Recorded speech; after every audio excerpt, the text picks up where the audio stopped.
오늘 아침에 우리에게 주시는 하나님 말씀은 신약성경 마가복음 4장 35절에서 41절까지 말씀입니다. 신약성경 57페이지에 있는 말씀 35절부터 제가 봉독해 드리겠습니다. 그날 저물 때에 제자들에게 이르시되 우리가 저편으로 건너가자 하시니 그들이 무리를 떠나 예수를 배에 계신 그대로 모시고 가매 다른 배들도 함께 하더니 큰 광풍이 일어나며 물결이 배에 부딪혀 들어와 배에 가득하게 베었더라. 예수께서는 고물에서 베개를 베고 주무시더니 제자들이 깨우며 이르되 선생님이여 우리가 죽게 된 것을 돌보지 아니하시나이까 하니 예수께서 깨어 바람을 꾸짖으시며 바다더러 이르시되 잠잠하라 고요하라 하시니 바람이 그치고 아주 잔잔하여 지더라. 이에 제자들에게 이르시되 어찌하여 이렇게 무서워하느냐 너희가 어찌 믿음이 없느냐 하시니 그들이 심히 두려워하여 서로 말하되 그가 누구이기에 바람과 바다도 순종하는가 하였더라. 아멘. 여러분 잘 아시는 대로 새해 첫날 일본에서는 강도 7.6의 지진이 일어났습니다. 사망자 수만 220여 명이 되었다고 합니다.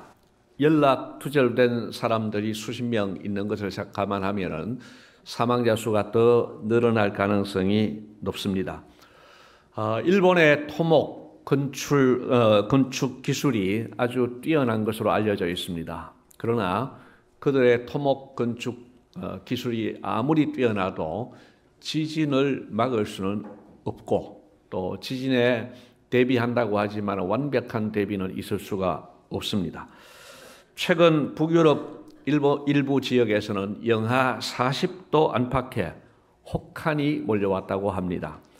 세계적으로 태풍과 폭염, 또 폭설, 홍수, 가뭄 등의 자연재해가 계속해서 일어나지만 이 자연재해를 막을 사람은 없는 것 같습니다.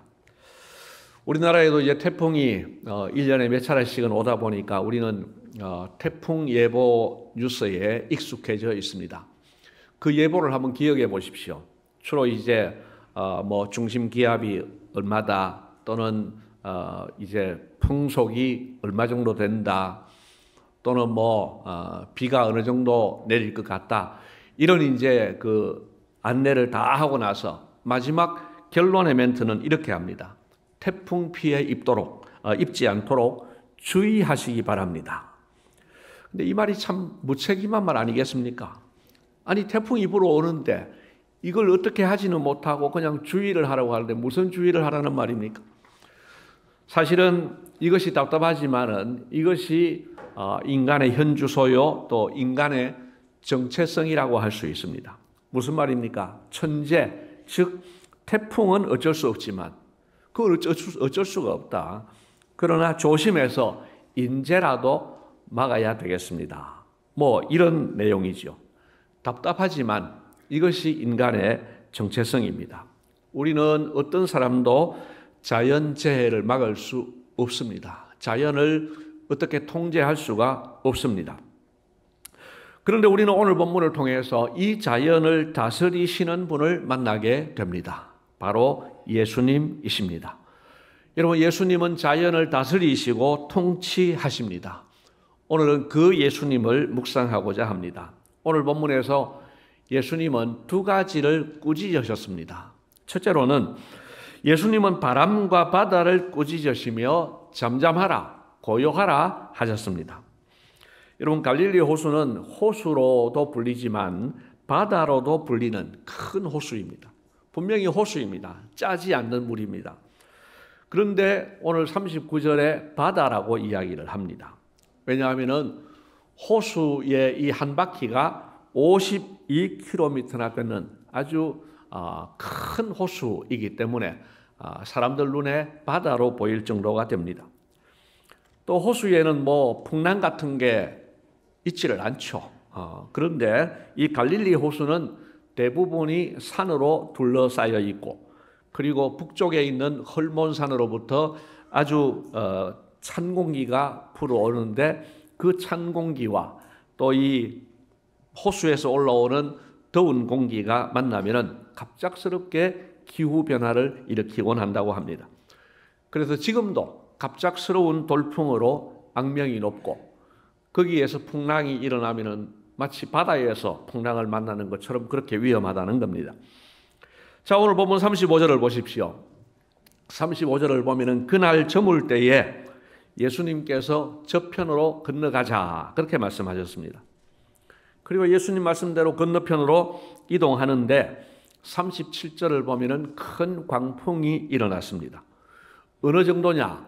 여러분 37절 말씀을 같이 한번 읽겠습니다. 큰 광풍이 일어나며 물결이 배에 부딪혀 들어와 배에 가득하게 되었더라 하는 겁니다.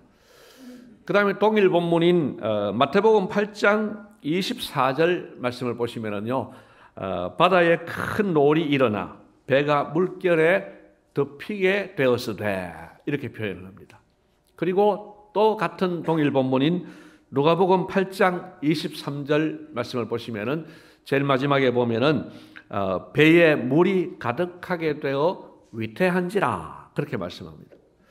자, 마태, 마가, 누가복음 이 공간복음 세 군데 다 이 기사가 실려 있습니다. 근데 이걸 종합해 보면은 아주 강력한 광풍이 불어왔고 그로 인해서 위태할 정도로 심각한 상황이 되었다 하는 겁니다. 이때의 그 긴박함은 제자들이 예수님께 했던 말을 통해서도 알 수 있습니다. 오늘 본문 38절 말씀을 보면은 그 풍랑 가운데 예수님께서는 주무시고 계셨죠. 그런데 제자들이 예수님을 깨우면서 하는 말이 뭐라고 합니까? 선생님이여, 우리가 죽게 된 것을 돌보지 아니하시나이까 그랬습니다. 지금 죽게 되었다는 겁니다. 그만큼 지금 위급한 상황이라는 겁니다. 그만큼 심각했다는 겁니다.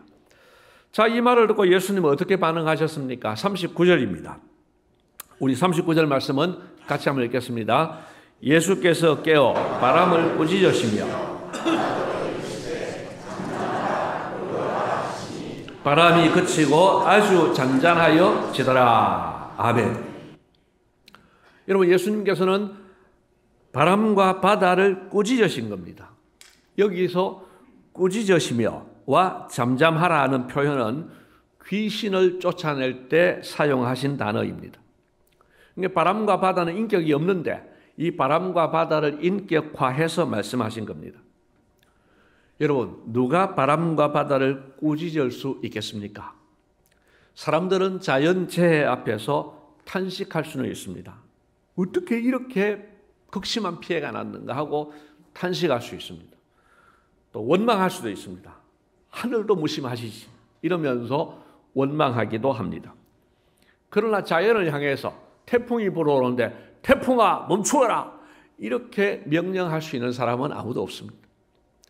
만약에 누군가가 태풍아 멈추어라 이렇게 이야기한다고 하면 아마 정신 나간 사람일 겁니다.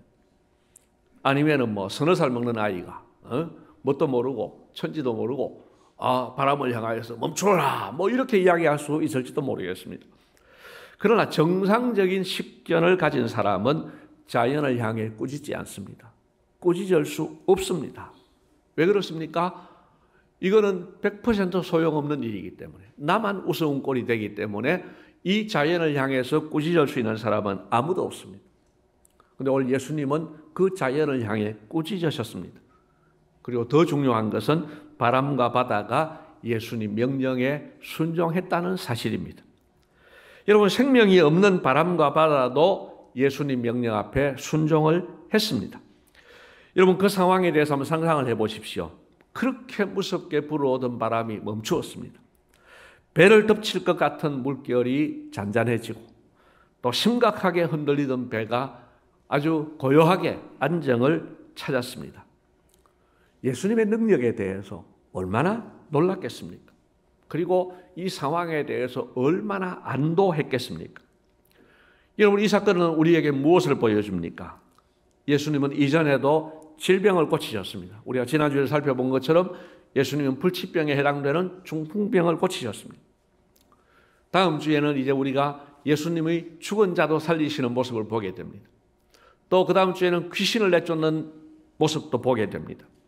그런데 그 예수님께서 오늘 자연도 다스리시는 분이구나 하는 것을 깨닫게 됩니다.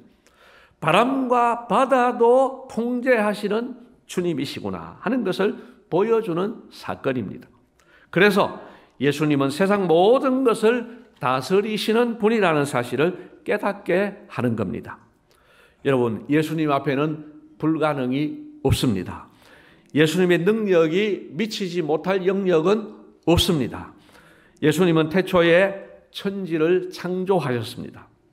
성부 하나님, 성령 하나님과 함께 삼위일체가 되셔서 천지와 만물을 창조하셨고 우리 인간을 창조하셨습니다. 또한 예수님은 역시 삼위일체가 되셔서 지금도 천지를 주관하시고 다스리시는 분입니다.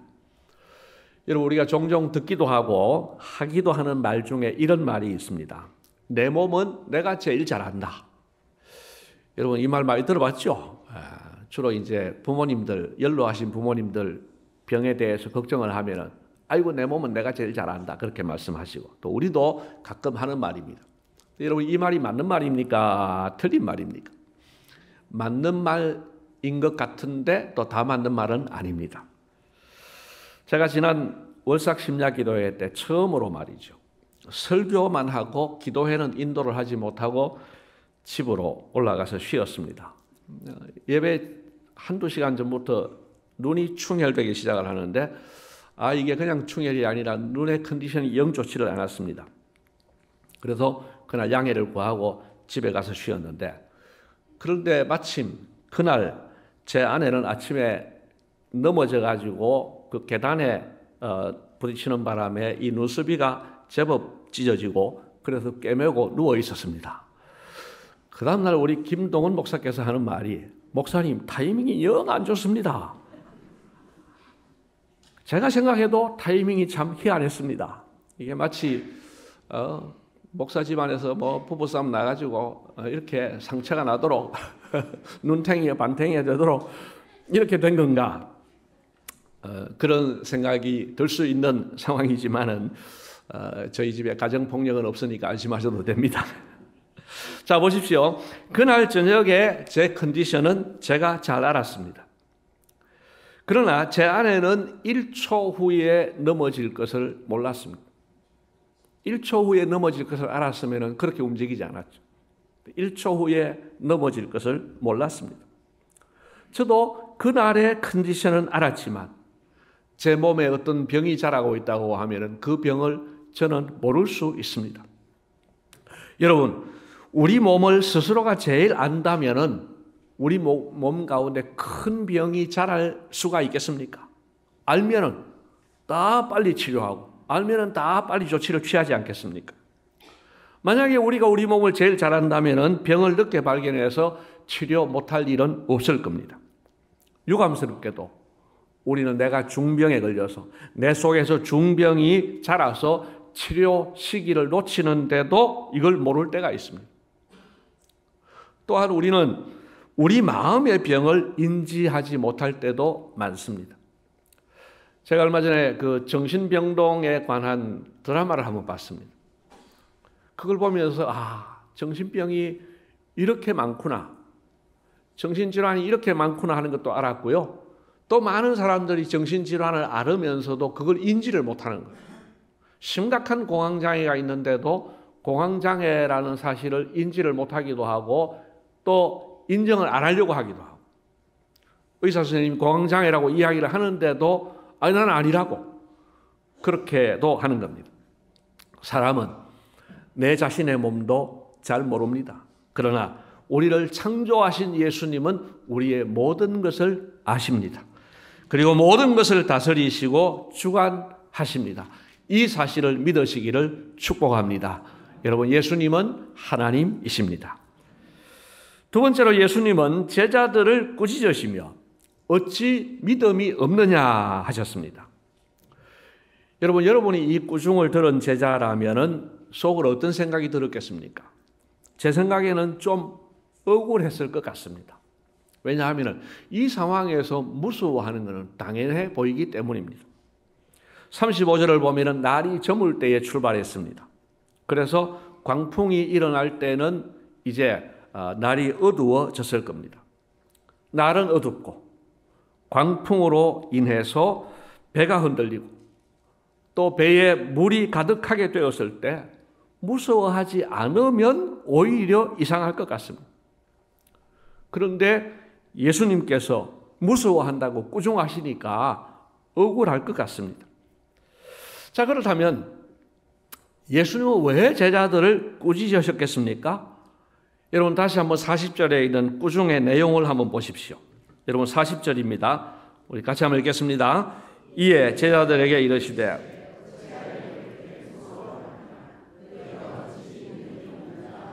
아멘. 자, 거기 성경을 보십시오. 어찌 믿음이 없느냐 하는 어찌 앞에 번호가 하나 붙어 있어요. 제 성경에는 1번, 여러분 성경에도 1 돼 있습니까? 예, 1. 그리고 제일 밑에 가보면은 그 1에 대한 설명을 이렇게 해 놓았습니다. 어떤 사본에 어찌 아직도 믿음이라고 되어 있습니다. 여러분 성경은 옛날부터 이제 인쇄술이 발달되지 않았으니까 옛날에는 사본으로 내려왔습니다. 근데 마가복음을 써도 이쪽 사본이 있고 저쪽 사본이 있고 이런 거죠. 그런데 어떤 사본에는 여기에 아직도라는 말이 들어간다는 거예요. 저는 이 말씀을 보면서 아직도라는 말이 들어가는 것이 지금 뜻이 잘 전달된다고 봐집니다. 무슨 말입니까? 그동안 예수님을 따라다니면서 제자들이 많은 기적을 경험했기 때문에 지금쯤은 예수님을 믿었어야 한다는 것입니다.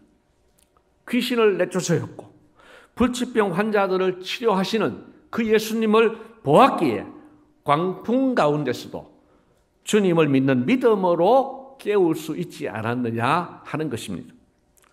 오늘 우리는 예수님께서 제자들에게 하시는 이 말씀을 우리에게 주시는 말씀으로 들어야 하겠습니다.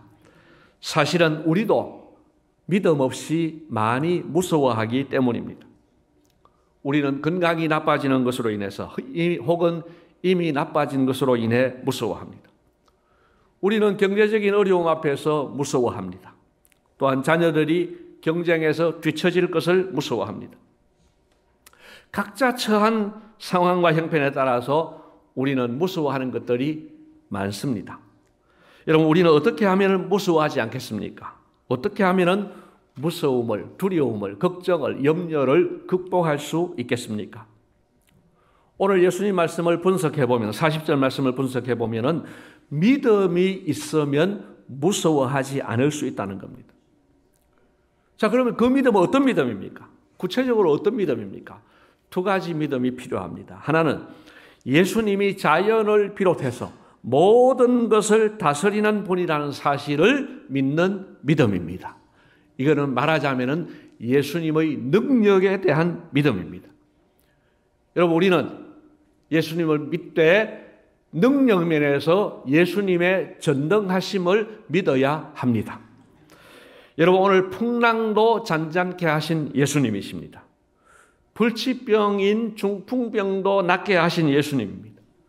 귀신도 쫓아내시는 예수님이십니다. 심지어 죽은 자도 살려내시는 예수님이십니다. 그 예수님의 전능하심을 우리가 믿어야 하는 겁니다. 오늘 우리 찬양대 찬양이 오늘 이 설교 말씀과 너무 매치가 되어서 오늘 아주 마음이 좋았습니다. 그 찬양 가사 중에 이런 가사가 있지 않습니까? 예수 믿는 것은 받은 증거가 많도다. 여러분, 오늘 저와 여러분의 이 지금까지의 인생 가운데 예수님의 능력에 대해서 경험한 증거들이 많이 있습니다. 여러분 꼭 기억하시기를 바랍니다. 한 사람 한 사람 다 예를 들 수 없지만 또 저 인생에 대해서도 다 말씀드릴 수 없지만 여러분, 저는 오늘 이 자리에 서서 오늘 말씀을 전할 수 있는 이것 자체가 지금까지 60여 년 동안 하나님께서 능력으로 역사해 주신 덕분이라고 믿습니다. 순간순간 참 주께서 기적 같은 은혜를 베풀어 주셔서 그래서 오늘 이 자리에 있게 되었습니다. 여러분도 마찬가지일 겁니다. 여러분 지나온 생애들 가운데 보십시오. 예수님께서 능력으로 역사해 주셨기 때문에 그 고비를 넘겼고 그 위기를 넘겼고 그 덕분에 여기에 있다는 사실을 깨닫게 되시기를 바랍니다. 그러면서 오늘 예수님의 능력, 예수님은 전능하신 분이다. 또는 우리 인생에서 만나는 모든 문제에 대해서 통제 가능한 분이다 라는 사실을 믿으시기를 바랍니다. 우리 예수님은 전능하신 하나님이십니다. 그 다음에 두 번째 믿음은 이것입니다.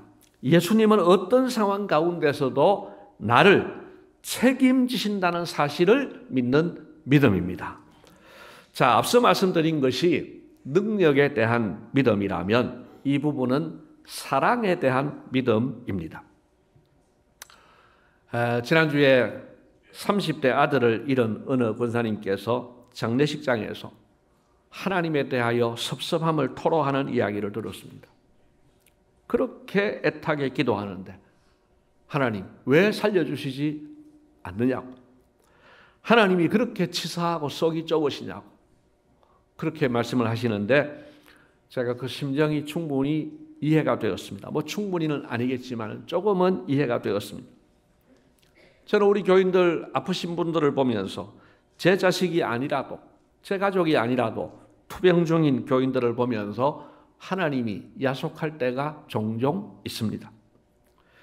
미리 말씀을 드립니다. 저도 절망적인 상황 가운데서 늘 목사니까 뭐 믿음으로 무수하지 않을 수 있다고 그렇게 하면 좋겠는데 그런 자신이 없습니다. 그러나 우리가 믿어야 할 것은 분명합니다. 무엇입니까? 하나님은 우리를 끝까지 사랑하시며 우리의 인생을 통째로 책임져 주신다는 사실입니다. 여러분, 예수님께서 우리의 인생 가운데 사건 하나하나를 내가 원하는 방향으로 늘 해결해 주시는 것은 아닙니다. 오히려 하나님께서 안 해주실 때도 많이 있는 것 같습니다. 정말 간절한 마음으로 합격을 원했는데 불합격할 수도 있습니다. 나는 이 A라는 길을 가려고 부단히 소원하면서 노력을 했는데 하나님께서 그 길을 막으시고 허락지 않으실 수가 있습니다. 성공을 원했지만 성공을 허락지 않으시고 실패할 수도 있습니다. 건강을 원했지만 평생 고통스럽게 살 수도 있고 심지어는 일찍 세상을 떠날 수도 있습니다. 그러나 여러분, 그 모든 상황 가운데서도 예수님은 우리와 함께 하십니다. 그리고 예수님은 우리의 인생을 그 하나하나에 대해서 내가 원하는 방향이 아니라 할지라도 내 인생 전체를 통째로 책임져 주신다는 겁니다. 여러분, 이 통째로라는 말 속에는 죽음 이후의 영생도 포함되어 있습니다. 여러분, 우리가 이 땅에 태어나기 전에 모태에서 10달의 인생을 살았습니다. 그 10달의 인생은 내 인생이 아닙니까? 여러분, 그 10달의 인생도 내 인생이에요. 마찬가지로 이 땅에서의 인생을 끝나서 죽음 이후에 맞이하는 영원한 세상도 내 인생입니다. 우리 예수님께서는 모태로부터 시작해서 태중에서의 그 짧은 10달, 그리고 이 땅에서의 인생, 보통 태중의 기간보다도 한 100배는 되죠. 그리고 이것보다 1000배, 1000배 더 많게 되는 영원한 세상까지 우리를 책임져 주시는 겁니다. 여러분, 우리는 유한해서 이 세상만 생각하지만 영원하신 하나님은 영원한 내세까지 포함해서 보시는 겁니다. 우리는 하나님이 하시는 일을 다 이해할 수는 없습니다. 설명되지 않는 일도 많이 있습니다. 우리 가운데 하나님이 왜 이렇게 하시는가 설명되지 않는 부분 많이 있습니다. 그러나 우리는 그 부분에 대한 설명이 안 되고 이해가 안 되지만 우리는 하나님께서 내 인생을 통째로 책임지신다는 사실은 믿어야 합니다. 우리를 위해 생명을 주신 예수님은 우리를 사랑하지 않을 수가 없습니다. 우리를 사랑하셔서 생명을 주신 그 예수님은 우리에게 나쁜 것을 주실 수가 없습니다. 우리에게 나빠 보이는 것은 있습니다. 그러나 나빠 보이는 것이라도 그것 역시 결국은 유익하게 하신다는 사실을 믿으시기를 바랍니다. 우리는 이 사실을 믿되 항상 내 믿음을 좀 훈련시킬 필요가 있습니다. 그 훈련 가운데 하나가 제가 종종 말씀드린 예수님을 묵상하는 겁니다. 여러분 다시 한번 질문을 드리겠습니다. 이 세 가지 질문 앞에 여러분 마음으로 대답하시고 여러분이 힘들 때마다 무서울 때마다 걱정이 되고 염려가 될 때마다 이 세 가지 세트의 질문을 해보시기를 바랍니다. 첫째 질문입니다. 예수님은 나를 사랑하시는가 하는 겁니다. 예수님은 정말 나를 사랑하시는가? 저는 생각해 보니까 정말 아무리 생각해도 예수님은 저를 사랑하시고 우리를 사랑하십니다. 두 번째 질문은 예수님은 전능하신 분인가 하는 겁니다. 아무리 생각해도 예수님은 전능하신 분이 맞습니다. 그리고 세 번째 질문은 예수님은 지금 내 현재의 사정을 알고 계시는가? 여러분, 예수님은 우리의 현재 사정을 다 알고 계십니다. 내가 모르는 것까지도 알고 계시는 주님이십니다. 여러분, 그러면은 이 세 가지 질문에 대해서 그렇다라고 대답할 수 있다고 하면은 여러분 해결되지 못할 문제가 뭐가 있습니까? 예수님이 나를 끝까지 사랑하시고 예수님은 나처럼 무능한 분이 아니라 전능하신 분이고 예수님이 나를 몰라서 못 도와주시는 것이 아니라 내 형편을 다 알고 계시고 그렇다면 안심하셔도 되는 겁니다. 그리고 조금씩 이 사실을 묵상하면 안도감이 생기기 시작합니다. 물론 인간이기에 100% 평안을 누릴 수는 없을 겁니다. 그러나 처음에 무서움의 강도, 두려움의 강도, 염려와 근심의 농도가 100이었다고 하면 90으로 줄어들고 80으로 줄어들고 그 부분이 평안으로 채워지기 시작합니다. 그리고 나중에는 역전되어서 평안이 80이 되고 90이 되고 그렇게 변화해 가는 것을 경험하게 되는 겁니다. 여러분, 그 비결은 예수님에 대한 묵상, 그 묵상이 가지는 힘이요 또한 기도의 능력입니다.